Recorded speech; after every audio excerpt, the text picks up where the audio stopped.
There is a particular kind of silence that settles over a dinner table when someone has just said something cruel and is waiting to see if you will swallow it. I have learned to recognize that silence. I sat in it on a Tuesday evening in October, in the dining room of the house my late husband Walter and I had bought in 1978, with my daughter Camille smiling at me across a centerpiece of dried hydrangeas I had arranged that morning, and her husband Trevor pretending to study the rim of his wine glass, and a couple from down the street whose names I could barely keep in my head because my ears were ringing. Camille had just told me, in front of the Pembertons, that I could sleep in the small room. The small room. As if there were a small room. As if my house, the Craftsman bungalow on Linden Street that Walter and I had bled and saved and stripped wallpaper in for 47 years, contained a room that was not mine. As if the sewing room at the back of the second floor, where my mother's old singer still sat under a linen cover and where I kept the watercolor paintings I had been quietly building toward a one-woman show, was not a room I had chosen and decorated and slept in once when Walter had pneumonia and I did not want to disturb him. As if it were a designated grandmother kennel. Sienna, my granddaughter, was 14 years old and had the wisdom to keep her eyes on her plate. The Pembertons made a soft, confused sound, the kind people make when they suspect they have walked into a family conversation they were never meant to hear. Trevor cleared his throat. I set down my fork. I smiled. I asked Marlene Pemberton if she would like more of the rosemary potatoes. This is how I knew, finally and completely, that I was at war. You should understand something about me before I tell you what happened next, because if you don't, you'll think I'm a sweet old lady who got pushed too far. I am not sweet. I have not been sweet for a long time, and I was never really sweet to begin with. My name is Eleanor Whitfield, although everyone who has known me longer than 10 minutes calls me Nora, and for 31 years I was the principal of Buncombe Ridge High School, where I taught teenagers and the parents of teenagers and occasionally the grandparents of teenagers that there are consequences in this world and that the people who pretend otherwise are the ones you have to watch the closest. I retired at 68. I am 72 now. I have a bad left knee, a good right knee, blood pressure I keep under control with one small pill in the morning, and a memory that is sharper than the people around me have lately found convenient. I am telling you this because what I did to my daughter and her husband over the next 6 weeks was not the desperate flailing of a wounded old woman.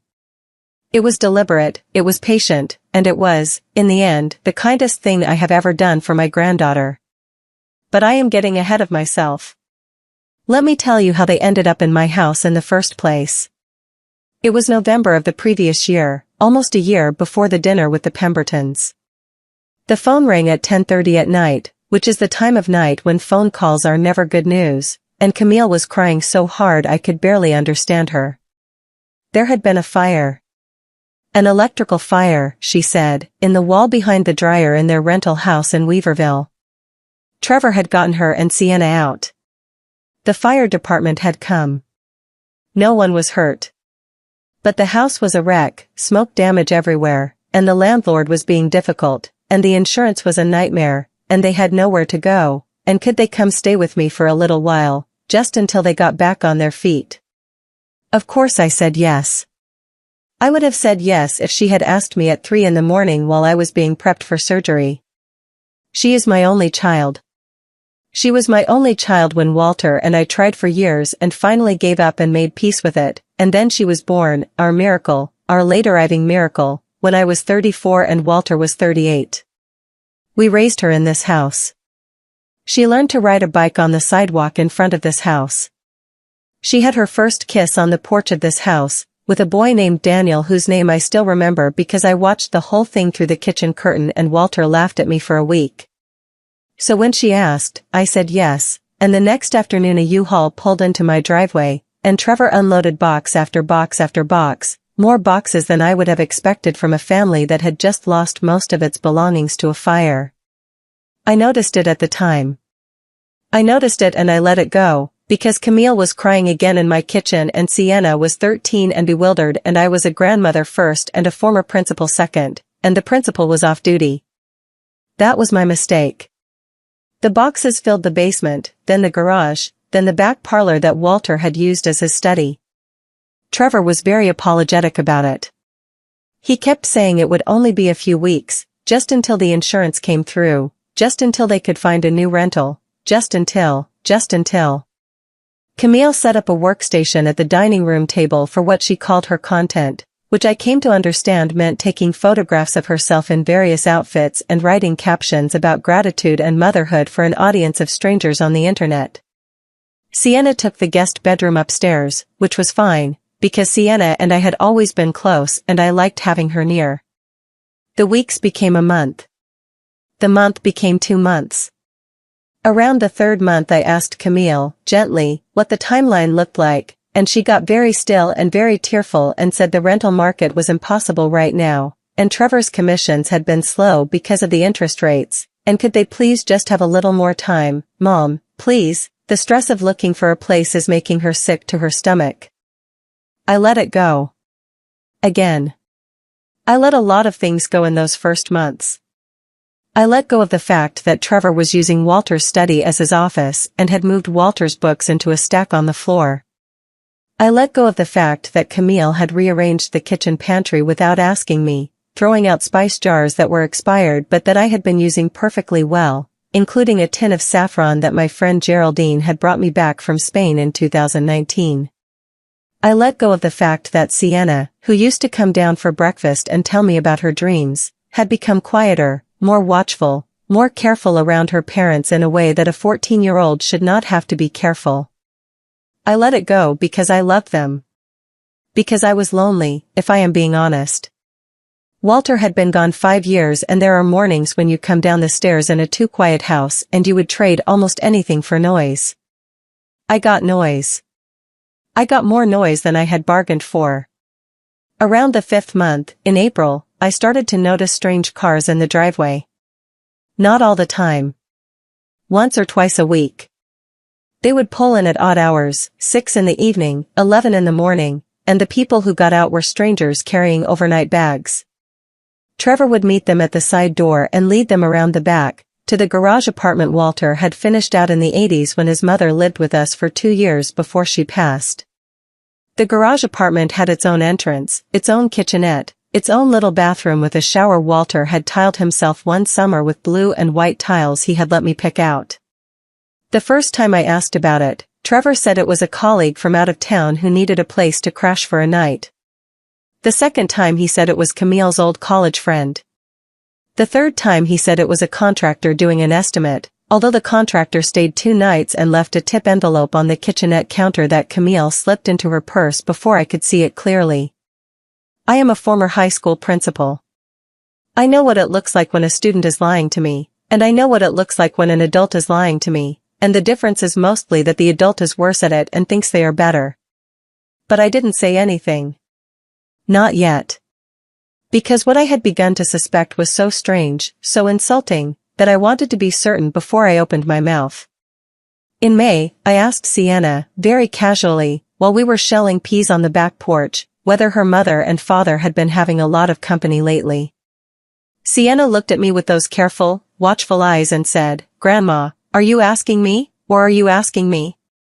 And I knew right then that my granddaughter had become someone who had to ask that question, which broke my heart, and I told her I was asking her as her grandmother and not as anyone's principal and that whatever she said would stay between us. She thought about it for a long moment, shelling peas the way I had taught her, with her thumb running down the seam, and then she said, "I think Daddy is renting out the apartment, Grandma. I saw him on his computer once and there were pictures of it on a website. He said not to tell anyone, especially you." I kept shelling peas. I said, "Thank you, sweetheart.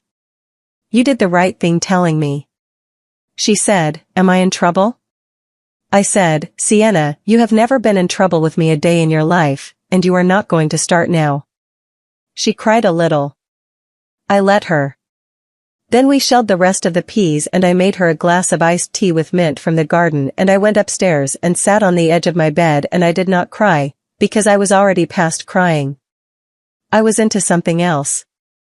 That night I waited until they were all asleep, and I went downstairs to the dining room table where Camille kept her laptop, and I opened it up. She had never bothered to put a password on it, because I think she genuinely believed I did not know what a laptop was. I am 72. I sent my first email in 1996. I taught a generation of teachers how to use a computerized gradebook. The condescension of younger people is a renewable resource, and I have learned, late in life, to harvest it. It took me about 20 minutes to find what I was looking for. Trevor's email was logged in on her browser because he had used it once to send a document and never logged out. In his inbox I found 6 months of bookings from a short-term rental platform. The listing was for charming Asheville Craftsman Garage Studio, Sleeps 2, quiet historic neighborhood. It had been live since January. There were 43 completed bookings. The income, after the platform's cut, was just over $19,000. $19,000 that had been earned, on my property, without my knowledge or consent, while I was being told by my daughter that they could not afford to move out. I sat in the blue light of that laptop screen and I felt something settle into place inside me. It was not anger, exactly. It was something colder and more useful. It was the feeling I used to get on the first day of school, when I would stand in the front office and watch the buses pull up and know that whatever was about to happen for the next 9 months, I was the one who was in charge of this building, and I would be the one to decide how it ended. I scrolled further. I looked at the calendar of bookings. There were guests scheduled into October, into November, into the holidays. Trevor had booked out my garage apartment for Christmas week to a family from Ohio who were paying him $340 a night to sleep above my garage and use the kitchenette Walter had tiled. There was a 5-star review from a couple in May that read, "Our hosts Trevor and Camille could not have been more attentive. Trevor brought us fresh coffee in the morning and gave us his recommendations for breakfast places in West Asheville. Such a charming property and such a generous host. The owner has clearly put a lot of love into this space." The owner. I read that line 3 times. I read it until I could not read it anymore, and then I closed the laptop very gently, because I did not want to break it, because if I broke it Trevor would know I had been in it, and that was not the kind of mistake I was willing to make. I closed the laptop. I put it back exactly where it had been. I went upstairs. I slept, eventually, although not well. The next morning I called my friend Geraldine and asked her if she still had the phone number of that estate attorney she had used when her brother died. She said she did. She gave me the name and the number, and she did not ask me why, because Geraldine and I have been friends since 1983 and she knows when to ask and when not to. The attorney's name was Marcus Hadley. I did not recognize the name at first. I called the office and made an appointment for the following Tuesday at 10 in the morning, and the receptionist asked me how I had heard about them, and I said Geraldine Cobb had referred me, and she said wonderful, Mrs. Whitfield, we'll see you Tuesday. I drove downtown on Tuesday in the Buick that Walter had bought me in 2011, which still runs like new because I take it in every 6 months and I do not let other people drive it. The office was on the 3rd floor of a renovated tobacco warehouse, brick walls and big windows and the kind of furniture that costs more than it should. The receptionist offered me coffee. I took it black.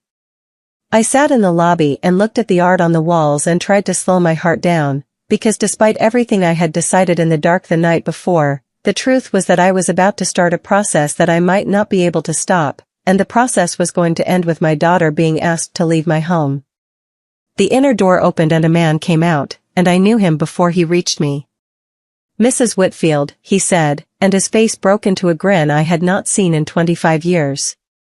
"I cannot believe it's you." He had been a freshman at Buncombe Ridge in 1996. I had been principal for 4 years by then. He had been the kind of kid who was failing every class not because he could not do the work but because his life outside school was hard enough that the work didn't seem to matter. His father had been in and out of trouble. His mother worked 2 jobs. He had a younger sister he was practically raising. I had sat him down in my office in October of his freshman year and I had said, "Marcus, I have read your file and I have read your essays, and you are not going to drop out of this school. You are going to graduate, and you are going to go to college, and if I have to pick you up at your house and drive you here myself every morning, that is what we are going to do." I did not, in the end, have to drive him. But I did have a conversation with his mother that I do not think she ever forgave me for, and I did pull some strings with a guidance counselor and a scholarship program, and Marcus had graduated as the salutatorian of his class, and the last I had heard, which had been a long time ago, he was at Chapel Hill on a full ride.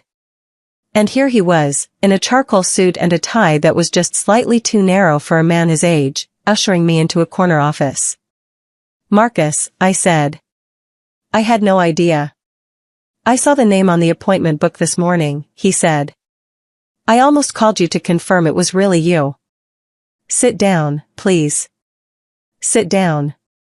Tell me what's happening." I told him. I told him all of it. The fire, the move-in, the boxes that never seemed to leave, the strangers in the driveway, the laptop, the $19,000. I told him about the dinner the previous Tuesday, which had happened the same week, when Camille had announced in front of company that I could move into the small room. He let me talk. He did not interrupt. He took notes on a yellow pad with a fountain pen, which I appreciated, because I have always believed that the kind of person who uses a fountain pen is the kind of person who finishes what they start. When I was done, he set the pen down and he looked at me for a long moment, and then he said, "Mrs. Whitfield, I owe you my life." I do not say that lightly. So I am going to tell you a few things, and you are going to listen, because I am the lawyer now and you are the client, and it is going to be very hard for both of us to remember that, but we are going to try. I laughed for the first time in 2 weeks. "First," he said, "the house is yours. Free and clear. You showed me the deed copy. There is no mortgage, no lien, nothing. They are guests in your home. Guests can be asked to leave. In North Carolina, because they have been there longer than 30 days and have established residency, you cannot simply change the locks.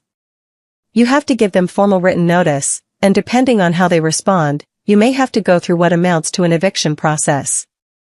But you will win that process. There is no scenario in which you lose it."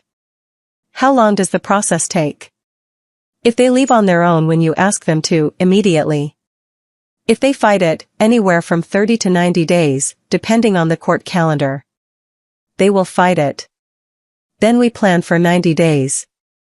Second," he said, "the short-term rental income. That is, at minimum, a civil matter. He is renting out your property without your consent, on a platform that requires the host to be the property owner or to have the property owner's written permission. He has neither. You can demand restitution. You can also report the listing to the platform, which will remove it immediately, and you can report him to the platform's fraud department. You can also report this to the IRS, because I will bet you almost anything he has not been declaring this income." I had not thought of the IRS. I made a note of it in my own head. "Third," he said. "And I want to be careful here, because this is the part that is going to take some time. You said the strangers in the driveway have been coming since January. You said he met one of them at the side door and accepted what looked like a tip envelope. I want to know whether he is just renting out the garage apartment, or whether he is doing something else. Whether the garage apartment is the only thing he is using your property for. Because if he is forging documents, if he is using your address to claim equity he doesn't have, if he is doing anything that involves your name or your signature, that is a different category of problem, and it changes what we do." "How do we find out?" He smiled. It was not a nice smile. It was the smile of a freshman who had been told he was going to graduate, 28 years later, all grown up. "You're going to let me handle that part," he said. We talked for another hour. He laid out a plan. He explained what I needed to do, what I needed to say to Camille and Trevor, what I needed to write down, what I needed to keep to myself. He told me that the most important thing, the absolute most important thing, was that I had to behave for the next 2 weeks as though nothing had changed. I could not confront them. I could not let on. I had to be the same Nora Whitfield I had been the day before, the slightly tired, slightly accommodating mother and grandmother who passed the rosemary potatoes.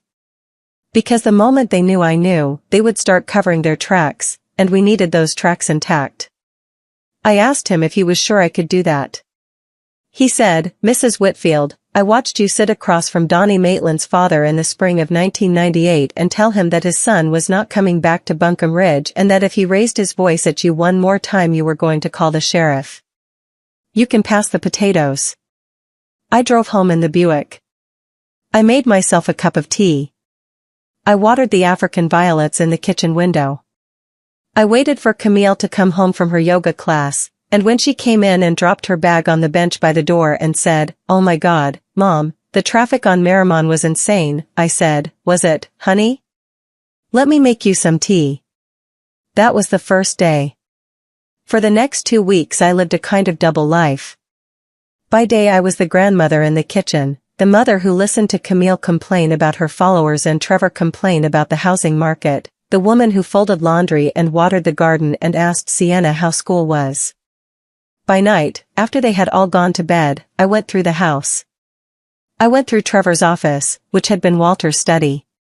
I did it carefully, methodically, the way I used to go through my desk drawers at the end of every school year.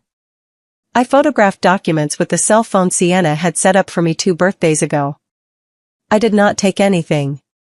I did not move anything more than I had to. I put everything back exactly where I had found it. I had taught teenagers for 31 years. I knew how to leave a room looking like no one had been in it. What I found in the first week confirmed everything Marcus had suspected and then some. The short-term rentals were the tip of it. Trevor was running a small operation out of my house. He had a separate business cell phone he kept in a drawer in Walter's old desk, charged at night, and on it there were text threads with 3 other people who appeared to be guests in various stages of booking. He had a folder of printed-out booking confirmations in a manila envelope at the back of a filing cabinet. He had, and this was the part that made my hands go cold, a folder labeled Refi/412 Linden, and the address on Linden Street was mine. But there was more in that desk than just the Refi folder. There was a small leather-bound notebook, the kind a teenager might keep a journal in, and in it Trevor had written, in his cramped right-leaning hand, what amounted to a project plan. There were pages of names I did not recognize, with phone numbers next to them, and dollar amounts, and dates. There were notes that read things like approached by a son and wife in care facility, low oversight and no children, sole heir is nephew, lives out of state. There were notes about commission structures and timelines and what looked like a personal accounting of money owed and money taken. Some of the names had small check marks next to them. One of them, Dion/second grade teacher/Patton Avenue, had a check mark and a date and an amount of $17,500.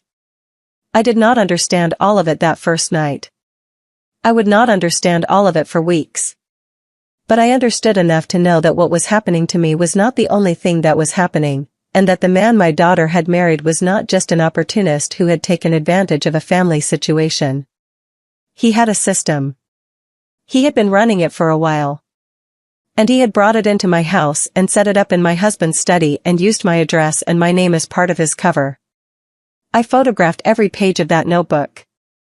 I photographed the folder of booking confirmations. I photographed the business cell phone, screen by screen, scrolling through his text messages with my own thumb because his phone had no password either, because men like Trevor cannot quite imagine that the people they live with might one day look. I photographed everything in Walter's filing cabinet, the one Walter had used for our taxes and our wills and the deeds and the records of every important transaction of our marriage, the cabinet Trevor had emptied out and refilled with his own materials. I did not know, when I was photographing all of that the notebook with the names would be the piece of evidence that mattered the most, the piece that would later tie Trevor's pattern to the other victims and add years to his sentence.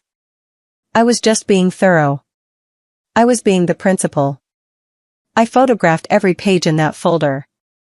I took it down to the kitchen, where the light was better, and I sat at the table at 1 in the morning in my robe and I went through the photos on my phone one by one, and what I saw was this. Trevor had taken out a home equity line of credit. Not on his own house, which they did not own, but on mine. The application had been submitted 6 months ago, in February, to a regional bank I had never done business with. The signature at the bottom of the application was supposed to be mine. It looked enough like mine to fool someone who did not know my signature, but it was not mine. The loop on the W was wrong. I have signed my name Eleanor M. Whitfield approximately 400,000 times in my life, and I know what the loop on my W looks like, and that was not it. The HELOC had been approved for a credit limit of $80,000. Trevor had drawn $42,000 of it.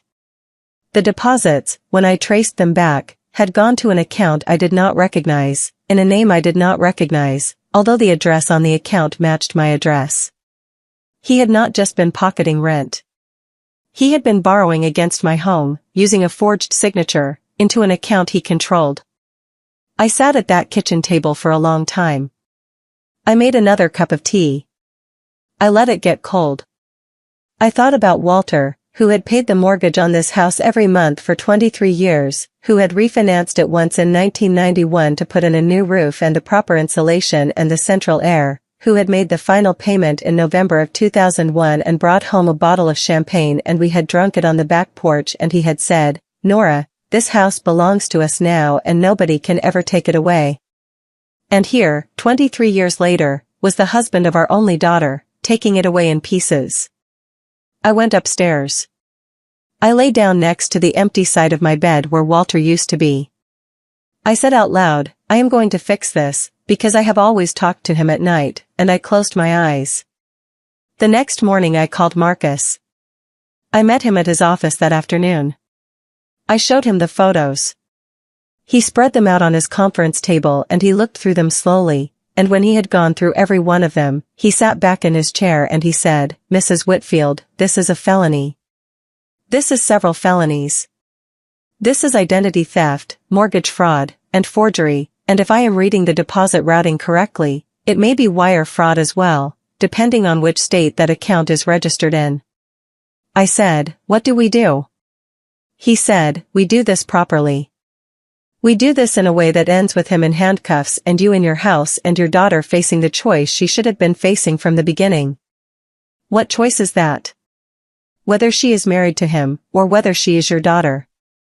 Because right now she has been letting herself believe she can be both, and what you are about to do is take that away from her. I want you to be prepared for that. I was prepared for that. I had been preparing for it for 2 weeks. I do not think any mother is ever really prepared to make her own child choose, but I had gotten as close as a human being can get. Marcus made some calls over the following days. He called a contact at the bank that had issued the HELOC. He called a contact at the IRS, which surprised me, because I had thought of the IRS as something you called and now I understood that it was something you knew people at. He called a detective in the Asheville Police Department's Financial Crimes Division, a woman named Detective Ruiz, who came to his office on a Friday morning and listened to my entire story without making a single note, and then asked me 3 very specific questions about the account address and the timeline of the deposits, and then said she would be in touch. In the meantime, I went home and I lived my double life. Camille, in those 2 weeks, did something that I did not expect, and that in retrospect should have warned me how the next phase was going to go. She started being nicer to me. Not consistently, and not in a way that an outsider would have noticed, but in small, deliberate ways. She made me coffee in the mornings. She complimented my watercolors. She suggested, twice, that maybe she and I could go to a museum together on a Saturday, just us, mother and daughter time. She had not suggested mother-daughter time in approximately 15 years. I knew, the way you know the weather is about to change, that something was coming. And one evening, about 10 days into my double life, I found out what it was. I came down the stairs after my shower and I heard Camille and Trevor in the kitchen, and they were not arguing exactly but their voices had that particular tension to them, and Camille said, in the tone she had used when she was 16 and trying to get me to let her go to a concert, "I just don't think she's going to go for it, Trev. She is not a woman you can push." And Trevor said, "She doesn't have to go for it. She just has to sign it. Old people sign things, Cam. They sign things all the time."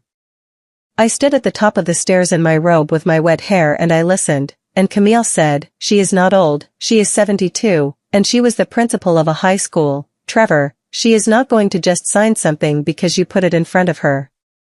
And he said, "Then we make her want to sign it." We get the rental moving again, we get the basement cleaned out, we make her think we're getting ready to leave, and then we slide the paperwork in with all the other stuff and she signs it and we're done. 3 months max. And Camille said, very quietly, what if she finds out, Trevor? And there was a pause, and then he said, she is not going to find out. And if she does, she is one woman in her 70s and she is not going to want to put her daughter through the kind of fight that would take. She'll let it go. She always lets it go. I turned around and walked back upstairs and I closed my bedroom door very quietly and I sat on the edge of my bed. I had spent 45 years letting her go. Letting her go to kindergarten, to summer camp, to college, to a wedding I had paid for, to a man I had never trusted, to a life I had not chosen for her. I had let her go every single time she had asked. And he had noticed. He had built an entire plan around the assumption that I would let her go again, that I would let her keep what she had stolen from me, because letting go was what mothers did. He had assessed me. He had measured me. And he had decided I was someone who could be played. I do not blame him, in some abstract way, for trying. He is not the first man to have looked at a woman in her 70s and seen an opportunity. He will not be the last. What he had failed to factor in, and what most men of his particular type fail to factor in, is that women in their 70s have been watching men of his particular type our entire lives, and we have a great deal more information about you than you have about us. I sat on the edge of the bed and I thought about Camille. Specifically, I thought about a moment when she was 4 years old, and we had been at the grocery store on a Saturday morning, and a man had bumped into her cart and made her drop her stuffed rabbit on the dirty floor, and the man had not apologized, and Camille had looked at me with those enormous brown eyes and she had said, "Mama, is he going to say sorry?" And I had looked at the man, who was already walking away, and I had said, "No, sweetheart, he is not, because some people do not say sorry, and that is a thing you are going to learn about people." And Camille had picked up her rabbit and dusted it off and looked at the man's back and said, "Then I'm not going to be sorry about him." That had been my 4-year-old daughter. That had been her, before life had taken some of that out of her, before a man like Trevor had identified what was left of it and set about removing the rest. And I sat on the edge of my bed in October of last year and I thought, that little girl is still in there. She is still in there underneath the yoga clothes and the lifestyle blog and the apologizing for things that are not her fault. And I am going to get her out. I am going to get her out, and I am going to get Sienna out, and the cost of getting them out is that the man who put them there is going to have to face what he has done. I called Marcus the next morning. I told him about the conversation I had overheard. He listened, and then he said, "Mrs. Whitfield, I think we move up the timeline." "How soon?" 2 weeks. Detective Ruiz needs a little more time to coordinate with the bank. We will give her 2 weeks, and then we move.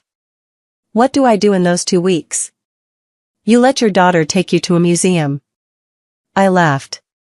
I think it was the first time I had laughed at one of his jokes since I had re-entered his life. I felt a small, surprising surge of fondness for him. He was a kind man, I realized. Not soft. Kind. The two are not the same and the world confuses them constantly.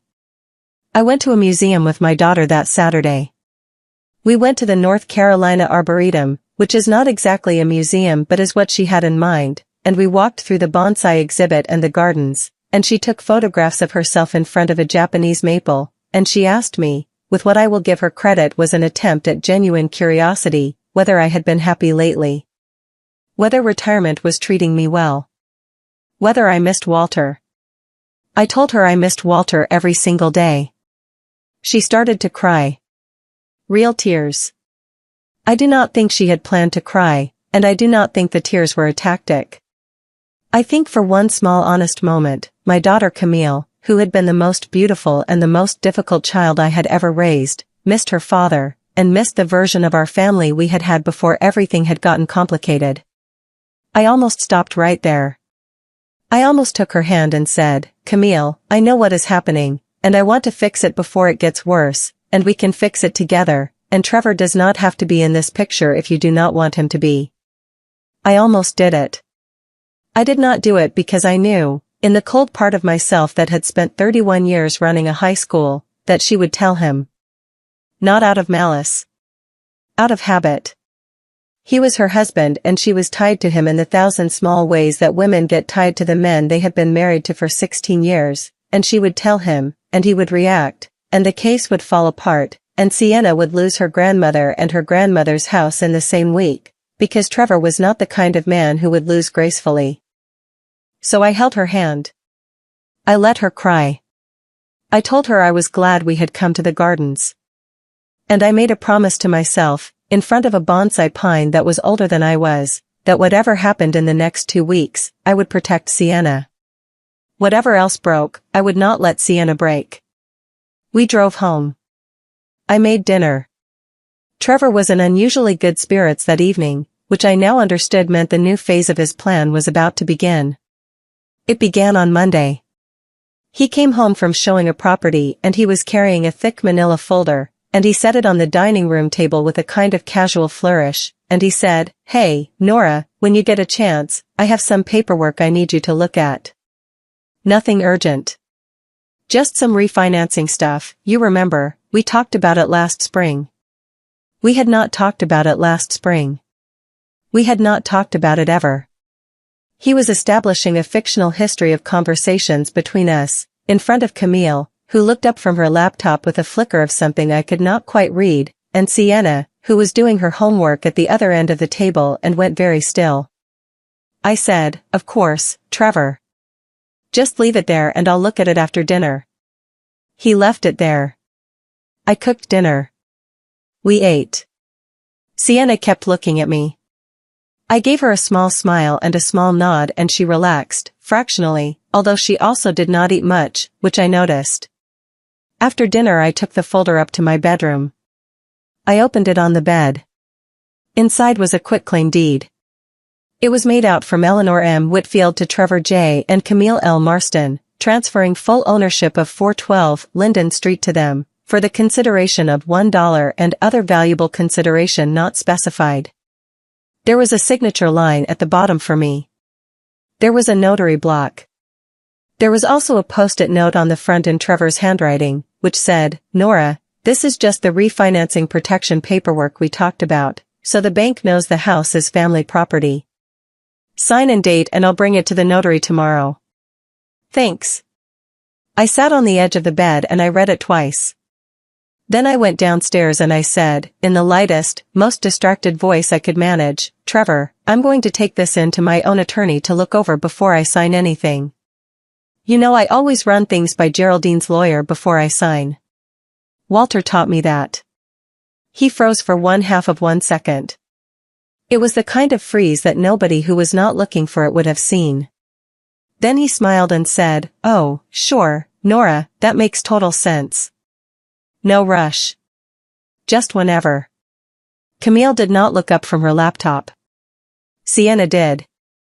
Sienna looked at me, and I saw, for the first time, that my granddaughter knew exactly what was happening. Not the legal details, but the shape of it. She knew her father was trying to take something from her grandmother, and she knew her grandmother was not going to let him. She gave me a tiny, tiny nod. I went back upstairs. I photographed every page of the document. I emailed the photos to Marcus from my phone with the subject line, "He gave me this tonight." Within 5 minutes Marcus had emailed back, "This is the trigger. Detective Ruiz is ready. We move Friday." It was Tuesday. Tuesday I went about my normal routine.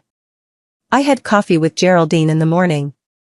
I worked on a watercolor of the magnolia in the side yard in the afternoon. I made a roast chicken for dinner.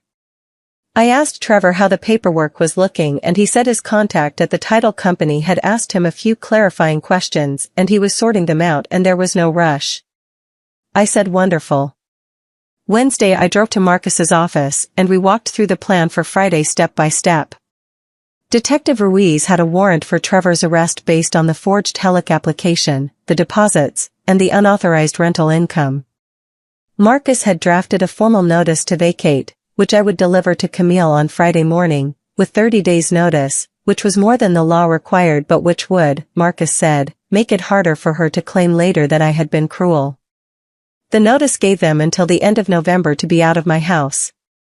Marcus had also drafted a separate document, which I would not give to Trevor, which was a civil complaint for fraud, conversion, and damages, totaling $61,400, which represented the rental income he had collected, the amount he had drawn against the Hellick, plus interest, plus attorney fees. I asked Marcus what would happen to Camille. He was quiet for a moment. Then he said, "Mrs. Whitfield, Detective Ruiz has looked at the evidence and Camille's name is not on any of the fraudulent documents. We have no proof she knew. We have your account of overhearing the conversation in the kitchen, which is hearsay and would be hard to use. The most likely outcome is that Trevor is arrested and charged, and Camille is not. What happens after that is between you and her." I said, "All right." He said, "Are you sure you want to do this?"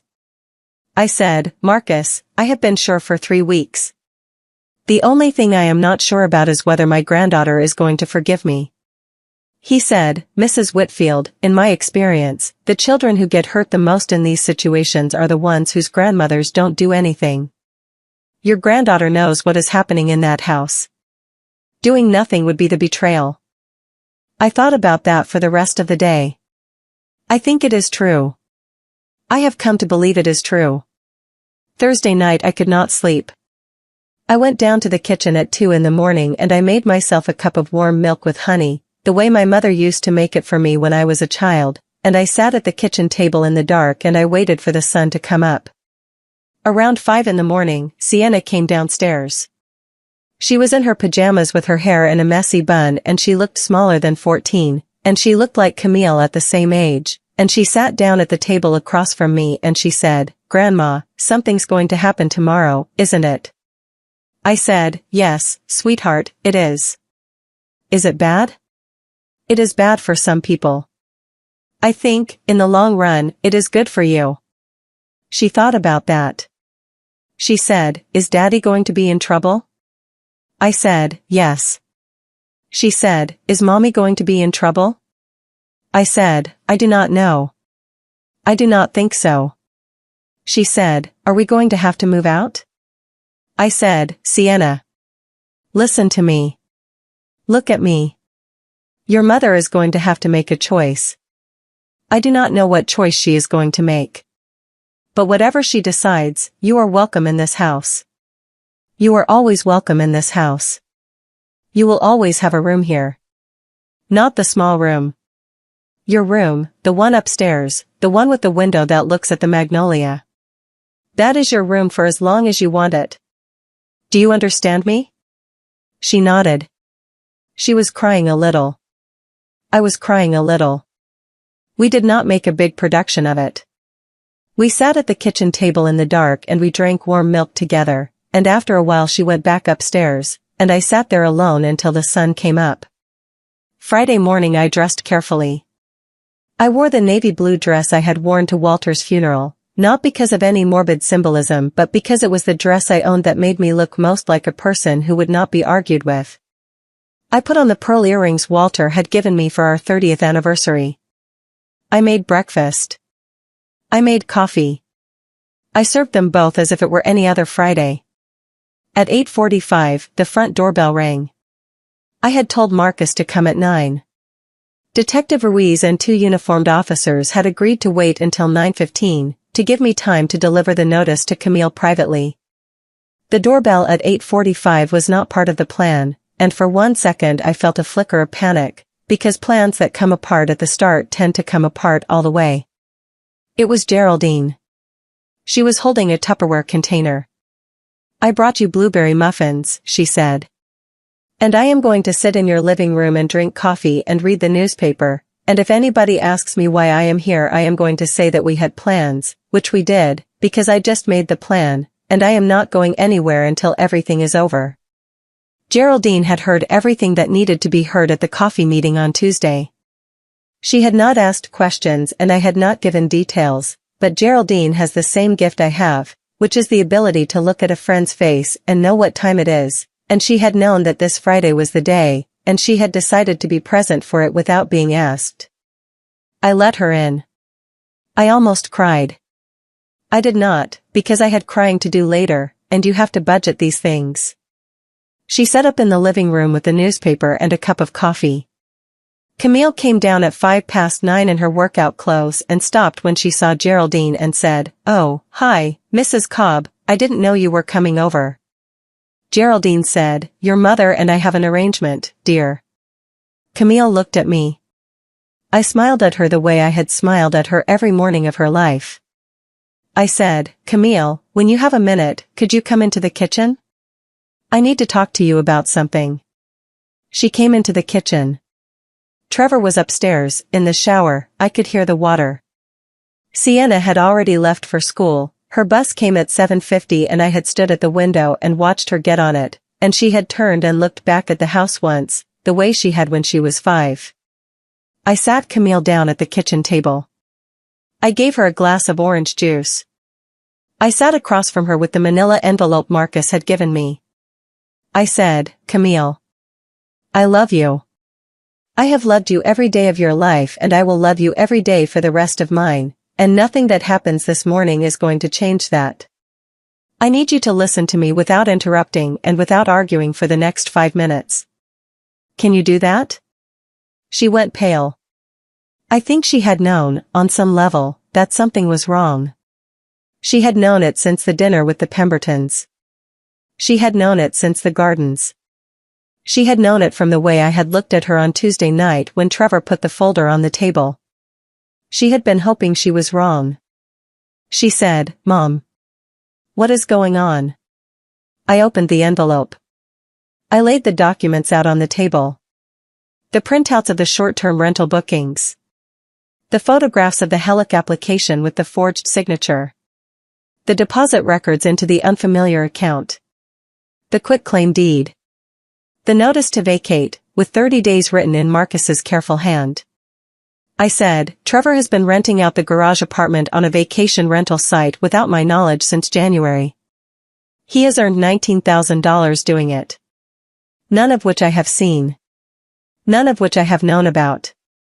He has also taken out a home equity line of credit in my name, using a forged signature, against this house, and has withdrawn $42,000 of it into an account I did not authorize and have never seen. And he tried, on Monday, to have me sign a quitclaim deed transferring this house to the two of you, which is the document on the bottom of the stack. I have an attorney. The attorney is on his way here right now.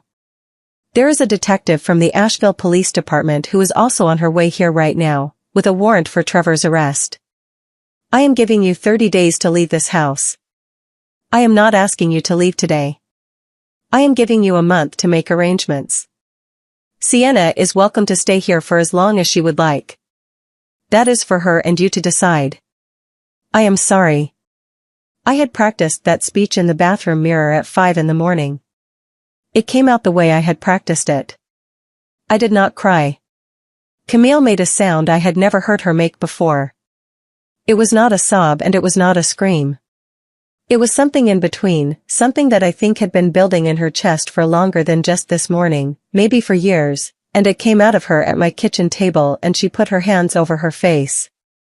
She said, into her hands, "I didn't know about the deed thing. The quitclaim. I swear, Mom, I didn't know." I said, "I believe you." She said, "I knew about the apartment. The rentals. I knew." I said, "I know you did." She said, "Mom, I am so sorry." I said, "Camille, I know." The shower upstairs turned off. We both heard it. I heard Trevor moving around the bedroom. I said, "Sweetheart, listen to me very carefully. You have about 10 minutes before this becomes something you cannot control. I am going to tell you what I think you should do. I think you should not tell him. I think you should sit here with me, and Geraldine is in the living room, and you should let what is going to happen, happen. Because if you warn him, you become part of it, and right now you are not part of it. I have an attorney who has read every document and who has talked to the detective, and you are not on any of the paperwork. Do you understand me?" She nodded. Tears were running down her face. She said, "What about Sienna?" I said, Sienna is going to be all right. Sienna and I have already talked. Sienna will be all right. She said, I can't believe he did this. I said, Camille. He did this. He did it knowing it was a felony, and he did it knowing what would happen to you if you were caught. He did this. You did not do this. You are allowed to be angry at him. You are allowed to grieve him. You are allowed to not know yet how you feel. But you have to sit at this table with me for the next 9 minutes, and you cannot warn him. She looked at me. For the first time in a very long time, she looked at me like I was her mother and not a problem she had to manage. She said, okay, Mom. At 9 on the nose, the doorbell rang. Geraldine answered it, because we had planned that she would. Marcus came in. He nodded at Geraldine, who nodded back, and then he came into the kitchen and he sat down at the table next to me, across from Camille, and he said, Mrs. Marston. I'm Marcus Hadley, your mother's attorney. I'm very sorry that we're meeting under these circumstances. Camille said, I'm sorry too. Marcus opened his briefcase. He took out a copy of the notice to vacate, and he set it in front of Camille, and he said, this is the formal notice. You have until November 24th to be out of the property. Your mother is not seeking damages from you personally. She is seeking damages from your husband. That is a civil matter that will be handled separately from the criminal proceedings. I want to be clear with you that you have the option, right now, to consult with your own attorney before signing anything. I am not your attorney. I represent your mother. Camille said, I don't want my own attorney. I want this to be over. Marcus said, I understand. Then I am going to ask you to sign this acknowledgement of receipt, which only confirms that you have received the notice. It does not waive any rights. She signed it. At 9:14, Trevor came downstairs. He was dressed for a day of showings. Khakis, a button-down, the cologne he wore that smelled like a department store. He was looking at his phone as he came into the kitchen. He did not see Marcus at first. He did not see the documents on the table. He said, Cam, did you want me to grab you a coffee on the way back from the listing? I'm thinking I'll swing by. He looked up. He saw Marcus. He saw the documents. He saw his wife's face. The change that came over him was the fastest thing I have ever seen on a human face. He went from cheerful suburban husband to something else, something I did not have a name for, in less than a second. He took one step backward. He said, what is this? I said, Trevor. Sit down. He did not sit down. He said to Camille, what did you tell her? Marcus said, very quietly, Mr. Marston, my name is Marcus Hadley. I am an attorney. I represent Mrs. Whitfield. There is a detective from the Asheville Police Department on her way to this house. She will arrive in approximately 1 minute. She has a warrant for your arrest. I would strongly recommend that you sit down, that you not say anything further, and that you wait for her here, rather than attempting to leave the premises, which will not improve your situation. Trevor said, what warrant? What are you talking about? Cam, what did you tell her? Camille said, I didn't tell her anything, Trevor. She figured it out herself. He took another step backward. He looked at the front door. I think he was calculating, for one brief second, whether he could make it to his car. I have spent a lot of time watching teenagers calculate whether they can make it to a door, and the look on his face was exactly the same. The doorbell rang. Geraldine answered it. I could hear her say, right this way, officers, they're in the kitchen. Detective Ruiz came in. She was a small woman, maybe 5'3", with very dark hair pulled back into a low knot, and a quiet, almost gentle manner that I had appreciated when I had met her at Marcus's office. Behind her were 2 uniformed officers, one male and one female, both of whom looked like they had done this many times before. Detective Ruiz said, Trevor James Marston? He did not answer. She said, Mr. Marston, I have a warrant for your arrest on charges of identity theft, mortgage fraud, forgery, and unauthorized use of property. I need you to put your hands where I can see them and turn around, please. He did. I think because he had run out of options and he knew it. He turned around. The male officer put handcuffs on him. Detective Ruiz read him his rights. She did it quietly, in a low voice, the way you would talk to someone in a hospital. He did not say anything. He did not look at Camille. He did not look at me. He looked at the floor. They walked him out the front door.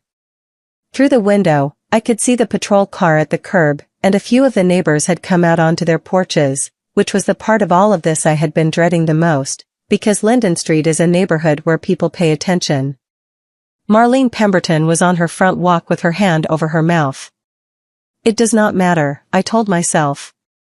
It does not matter what they think. It only matters what is true. The female officer stayed behind. She had a few questions for Camille, who answered them in a small, exhausted voice. Marcus stayed with her through the questioning, even though he was not her attorney, because he said that nobody should be questioned by police without somebody in the room who knew what they were doing, and Camille nodded at him gratefully. The questions did not take long.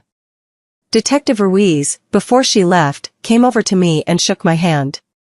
She said, "Mrs. Whitfield, you did everything right. I have seen a lot of these cases. The ones that go well are the ones where the victim does what you did, which is keep their composure and document and call us in. You should be proud of yourself." I said, "I am not proud. But thank you." She said, "Pride is for later. You have my number. Call if you need anything." She left. The officers left. Marcus stayed for another hour, walking Camille and me through what would happen next. The arraignment. The bail hearing. The civil suit. The HELOC, which the bank had already, on his recommendation, agreed to write off as fraud, although Trevor would owe them back the $42,000 as part of his restitution.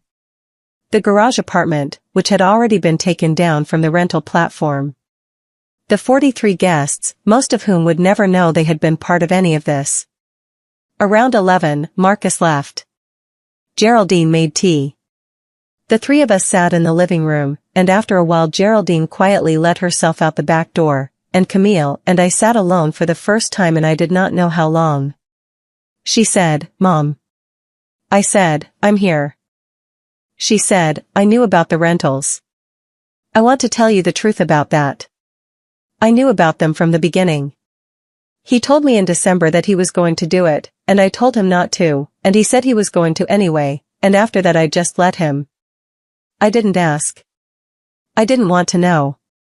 I told myself it was his thing and I didn't have to be involved. I said, "I figured."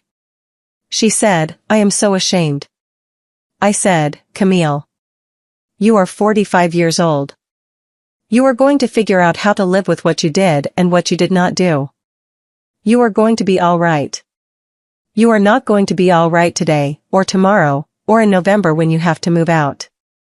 But eventually. And Sienna and I are going to be here for the eventually part." She said, "Mom, I don't know where we're going to go." I said, "Sweetheart, you have 30 days.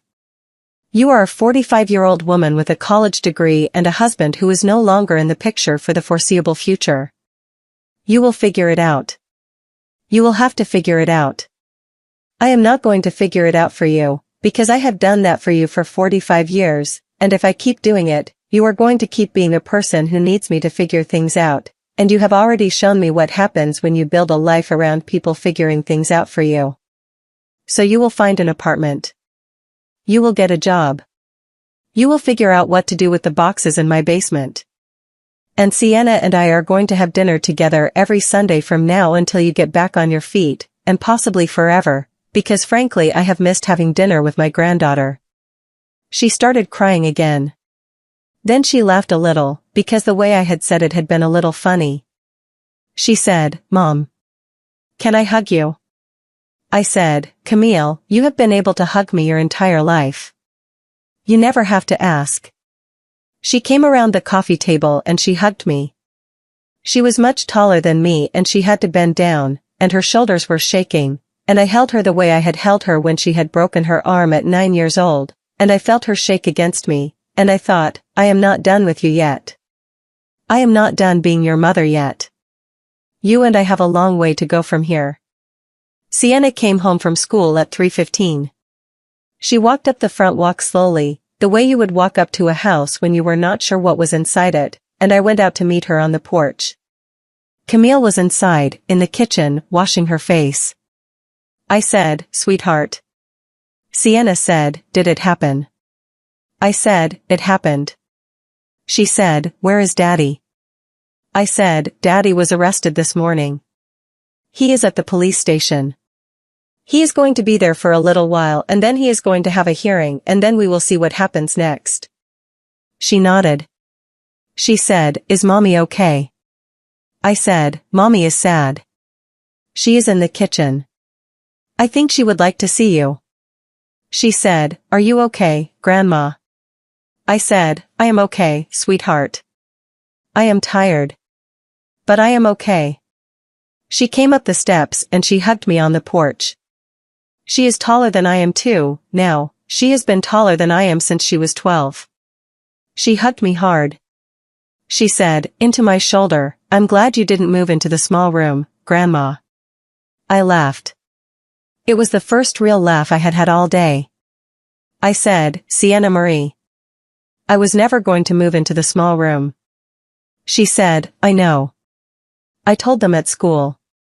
My friend Jolie's mom asked me what was going on, and I told her, my grandma is going to handle it." I knew you were going to handle it. I said, "Why did you know?" She said, "Because you were the principal." I have never been told anything by anyone, in the 72 years of my life, that has meant more to me than that. The 30 days were not easy. I will not pretend they were. Camille did not have many options and she had to take what she could get, which was a 2-bedroom apartment in a complex on the south side of town that had a swimming pool and a fitness center she did not need and a monthly rent that was going to be tight for her. She got a job, her first real job in a decade, at a boutique downtown that sold handmade jewelry and home goods, where the owner was a friend of Geraldine's and was willing to take a chance on her. She started seeing a therapist, which she had refused to do for years. She started, slowly, learning how to be a 45-year-old woman who was responsible for her own life. Trevor was arraigned on a Monday. He was charged with 17 counts in total, which included the forgery and the mortgage fraud and the unauthorized rentals and, as it turned out, 3 other counts related to fraudulent transactions he had been running on properties belonging to other elderly homeowners in Buncombe County. Detective Ruiz, after Trevor's arrest, had pulled a thread and found that he had been operating a small, quiet pattern of similar schemes. There was a retired schoolteacher named Doris on, 81 years old, whose son had hired Trevor as a real estate agent and who had then quietly used Doris's address to open a line of credit she did not know about. There was a widower named Calvin Boudreau, 74, whose late wife's name had been used to claim a tax deduction on a property Trevor was flipping. There was a couple in their late 60s, the Vandermeers, whose vacation home Trevor had managed and who he had been skimming rental income from for 2 years. I called each of them, after Marcus made the introductions. I told each of them what I had found and what I had done. Doris cried on the phone with me for 10 minutes and then asked if I wanted to come over for tea sometime. I went. We have become friends. She is a remarkable woman who taught 2nd grade for 41 years and who could, I am convinced, run a small country if you gave her 3 weeks and a yellow legal pad. Doris lived in a small brick ranch on Patton Avenue. Her son, a man in his early 50s named Bennett who lived in Charlotte and visited his mother twice a year, had hired Trevor to help him evaluate Mom's housing options the previous spring. What that had meant, in practice, was that Trevor had spent 4 months building a relationship with Doris, taking her out to lunch, walking through her house with her and discussing repairs, and slowly, gently, leading her into a conversation about a reverse mortgage that she did not actually want.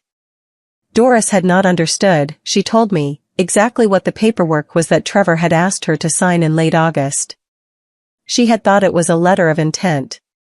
She had thought it was preliminary. What it had actually been was an application that, combined with documents Trevor had submitted on her behalf, gave him a small commission and access to information she did not realize she was giving him access to. He had used that information, later, to open a line of credit in her name, just as he had done in mine, although the amount had been smaller, because Doris's situation had been more constrained. $17,500. The amount that had been in Trevor's notebook with the small checkmark next to her name. Doris had not noticed for months. She had noticed when a collection notice arrived for a credit card she had never opened, and she had taken the notice to her bank, and the bank had taken it from there. The investigation had been quiet, slow, and inconclusive, because Doris's son Bennett had been so embarrassed by the whole situation that he had asked the bank to handle it privately rather than involve law enforcement. That was how Doris had described it to me, on her sofa with the antimacassars and the framed photographs of 41 years of second graders, and that was the moment when I had understood something important about Trevor. He had not just been counting on the silence of his victims. He had been counting on the embarrassment of their families. He had built a system around the very predictable human tendency to want to make things go away quietly when those things involve our parents, our money, and our pride. Detective Ruiz had been the one to make the connection. When she had begun looking into Trevor's financial history after my report, she had found the small footprint of the Doris on transaction, and from there she had pulled at threads. Calvin Boudreau's late wife's tax deduction. The Vandermeers skimmed rental income. There had been a fourth victim too, a woman named Etta Birch whose case had been thrown out for reasons that were never made clear to me, but who Marcus believed had been the original pattern, the first one, the practice run, from before Trevor had married my daughter. I went to visit each of them. I drank tea with Doris. I sat on Calvin Boudreau's screened porch and looked at photographs of his late wife, who had been a librarian for 30 years and who had loved birds.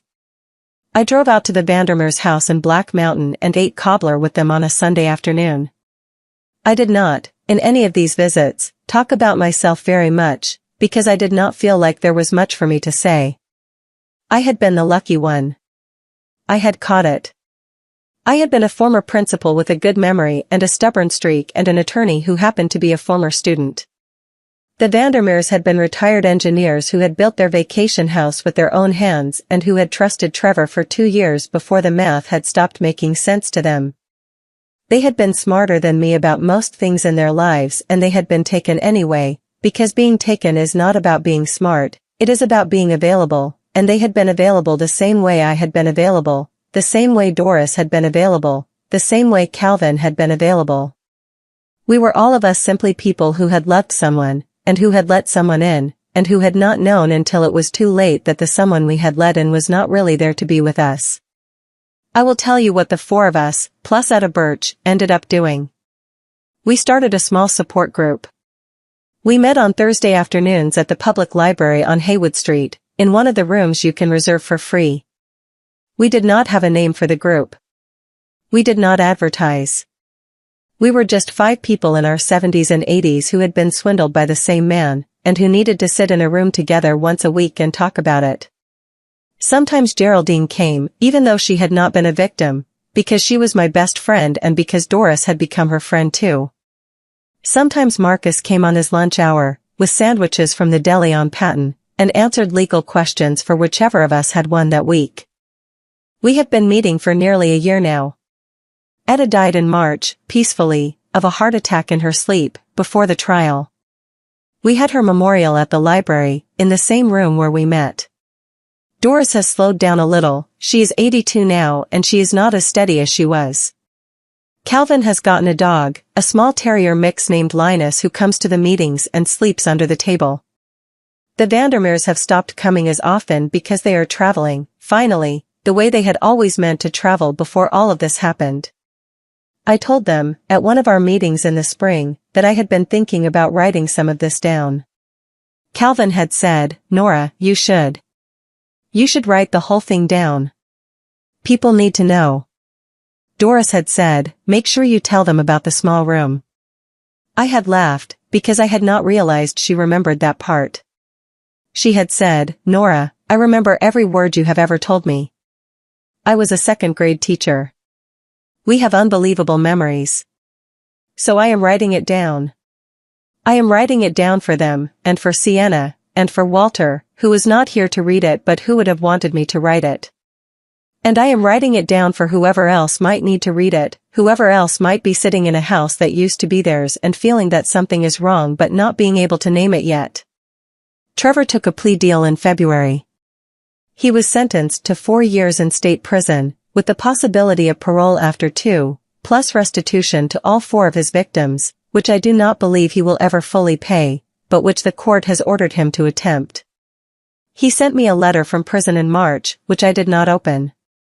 I gave it to Marcus to hold, in case the contents of it ever became relevant to anything legal. I did not need to read it. I knew what it would say. Strategic remorse, the kind Marcus had warned me about, the kind that is designed not to repair what was broken but to lubricate the path back to access. I was not going to provide access.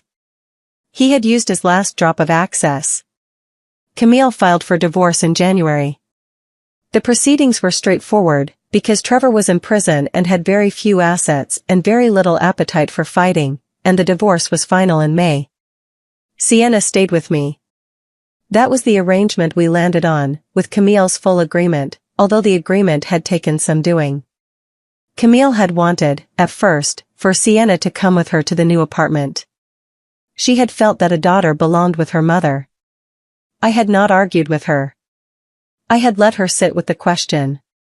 And what had decided it, in the end, was Sienna herself, who had told her mother, very gently, that she wanted to finish out high school at Buncombe Ridge and that she did not want to change schools and that Grandma's house felt like the safest place to her right now, and was that all right, Mom? Camille had cried. She had said yes. She had said, Sienna, you can come home anytime. The apartment is your home too. Sienna had said, I know, Mom. And I will. But I want to live with Grandma right now. So Sienna lived with me. She had her room with the window that looked at the magnolia. She came down for breakfast and told me about her dreams. She painted with me on the back porch on Saturdays, watercolors at first, because watercolors are forgiving and they teach you patience and they teach you that you cannot control everything and that sometimes the pigment will do what it wants and you have to follow. She turned out to have a real eye for color. I had been doing watercolor for 15 years and she had a better eye for color at 14 than I have at 72. We had dinner with Camille every Sunday. I cooked, usually, although sometimes Camille brought something, and over the months her cooking got better, and her conversation got better, and one Sunday in April she told us about a man she had met at a coffee shop near her work, who was a contractor and a widower with a daughter Sienna's age, and Sienna and I exchanged a small private look across the table, because we both heard, in the way Camille said it, that something in my daughter was waking up that had been asleep for a long time. Perhaps for her entire marriage. I did not push it. I did not ask follow-up questions. I let her have it, the way you let a small flame have its space when you are trying to start a fire. In June, on a Saturday morning, I was sitting on the back porch with my coffee, and Sienna came out and sat down next to me, and she said, Grandma. Can I ask you something? I said, of course, sweetheart. She said, how did you know? I said, how did I know what? She said, how did you know what you were going to do? When you found out about the rentals. How did you know to call Mr. Hadley and not just, like, yell at Dad? How did you know how to do it the way you did it? I thought about that for a while. The honest answer was complicated, and I wanted to give her an honest answer, because she had asked an honest question. I said, sweetheart. I think the answer is that I had been getting ready for it my whole life without knowing I was getting ready for it. 31 years of running a high school teaches you a few things. It teaches you that the loudest reaction is almost never the most effective one. It teaches you to find out who you can trust before you need them. It teaches you that the people who hurt you are usually telling you who they are long before they hurt you, and the question is whether you are willing to listen. She thought about that. She said, Daddy told me who he was, didn't he? I said, I think so, yes. In small ways. Over time. She said, I didn't want to see it. I said, Sienna. You were a child. It was not your job to see it. It was your mother's job and it was my job, and your mother could not see it and I would not see it for a long time, and the fact that you ended up seeing some of it before either of us did is not something you should feel proud of or ashamed of. It is just what happened. She nodded. She drank her orange juice. She said, Grandma. I said, yes. She said, I want to be like you when I grow up. I said, sweetheart, you are already more like me than you know. And you are also like your mother in the best ways, and you are like yourself, which is the most important part. Be like yourself. She smiled. She looked out at the magnolia. She said, I'm going to paint that today. The magnolia. I said, good. I will paint it with you. We painted the magnolia together that Saturday. Her watercolor was better than mine. I told her so. She laughed and said I was just saying that, and I said, Sienna Marie, I am 72 years old and I have stopped saying things I don't mean. Your painting is better than mine. Frame it. She framed it. It hangs in my hallway now, next to a photograph of Walter from the year we bought this house, the two of them looking at each other across 46 years. There is one more thing I want to tell you, and then I am done. In late August, almost a year after the dinner with the Pembertons, I had a one-woman show. It was at a small gallery on the South Slope, the one that takes new artists, and I had 32 paintings in the show, mostly watercolors of the magnolia and the side garden and the view from my back porch in different seasons. I had been working toward the show for 2 years, on and off, and I had nearly cancelled it 3 times during the worst of the trouble in the spring. But Sienna had told me I had to do it. She had said, Grandma, you have been getting ready for this show your whole life without knowing you were getting ready for it. And she had laughed at her own joke, throwing my own words back at me, and I had laughed too, and I had kept painting, and the show had happened. The opening was on a Friday night. Geraldine came. Dorison came. Calvin Boudreau came, and brought a bottle of wine. The Vandermeers came. Marcus came in a different charcoal suit and a slightly less narrow tie.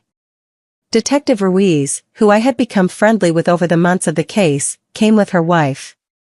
Marlene Pemberton came, which I had not expected, and which I appreciated. She had not known what to do with what she had witnessed at my dining table that night a year ago, and she had been awkward with me ever since, but she came to my opening and she bought a watercolor of the magnolia in winter and she hugged me hard and she said, Nora, you are the strongest woman I know.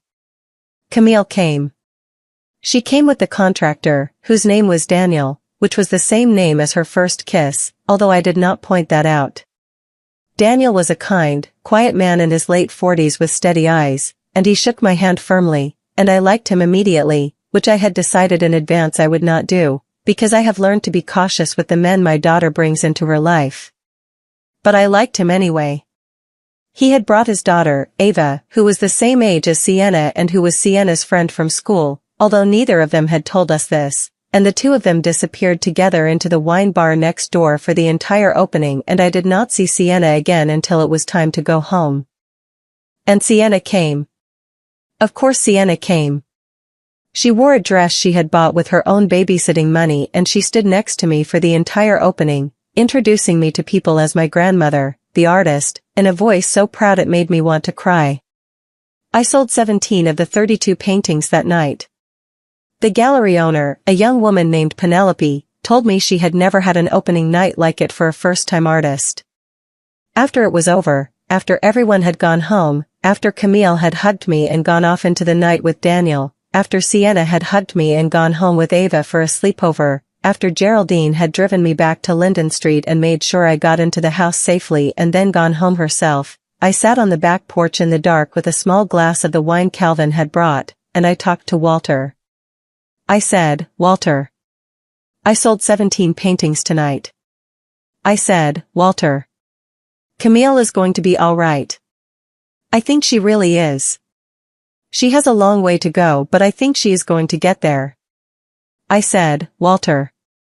Sienna is the best thing either of us has ever done in this world. Just so you know. Just in case you were wondering. I said, Walter. They are not going to take this house. Not now and not ever. I am sitting on the back porch of this house and I am drinking a glass of wine in the dark, and I am 72 years old, and I am not going anywhere. They told me I could sleep in the small room. I told them they could move out of my house by Friday. And then I struck. And here I am. The magnolia rustled in the dark. I imagined, the way I have imagined many things in the 5 years since Walter died, that he had heard me. I think he probably had. I finished my wine. I went inside. I locked the back door. I went up the stairs in my own house, past the watercolor of the magnolia that my granddaughter had painted, past the photograph of Walter from 1978, past the small room at the back of the hallway where my mother's Singer sewing machine still sat under its linen cover, and I went into my bedroom, the master bedroom, the one with the bay window and the morning light, and I got into my own bed on my own side, and I slept. I slept very well. I have slept very well every night since. If you are a woman of a certain age, and you are reading this, and there is someone in your life who has been measuring you, who has been assessing you, who has been deciding what you will and will not put up with, I want you to know something. I want you to know that you have more options than they have told you. I want you to know that the people who have been counting on your silence have been counting on it because your silence is valuable to them. And I want you to know that the moment you decide to stop being silent, the entire equation changes, and they will not see it coming. They never do. They are too busy looking at the small room. I want to say one more thing, and then I will stop. When Sienna was about 6 years old, she came home from school one day with a small construction paper card she had made for me. On the front she had drawn a stick figure of an old woman with gray hair, and inside she had written, in the careful block letters of a first grader, Grandma, you are the strongest person I know. I had laughed at the time. I had told her I was not the strongest person she knew, I was just the oldest, and being old made you look strong because you had survived a lot of things. She had taken the card back from me and frowned at it, and then she had handed it back, and she had said, very seriously, I know what I wrote, Grandma. She had been 6 years old. I had kept the card. I had put it in a drawer in my bedside table, and I had forgotten about it for years, the way you forget about almost everything important. I found it again last winter, in the middle of all of this, when I was looking for something else. The construction paper had faded a little. The marker had not. Grandma, you are the strongest person I know. I am going to tell you what I think I have learned, although I did not really mean to.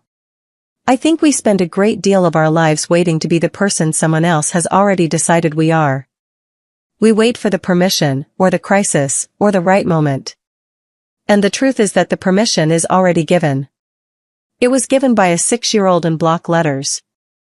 It was given by a husband who told us, on the back porch with a glass of champagne, that nobody could take this house from us. It was given by every student who walked into our office and trusted us to handle whatever was happening to them. It was given by ourselves, by the woman we were at 4 years old picking a stuffed rabbit up off a grocery store floor. The permission is there. The strength is there. The small room is not where you live. The whole house is where you live. Don't let them put you in the small room. Don't ever, for 1 minute, let them put you in the small room.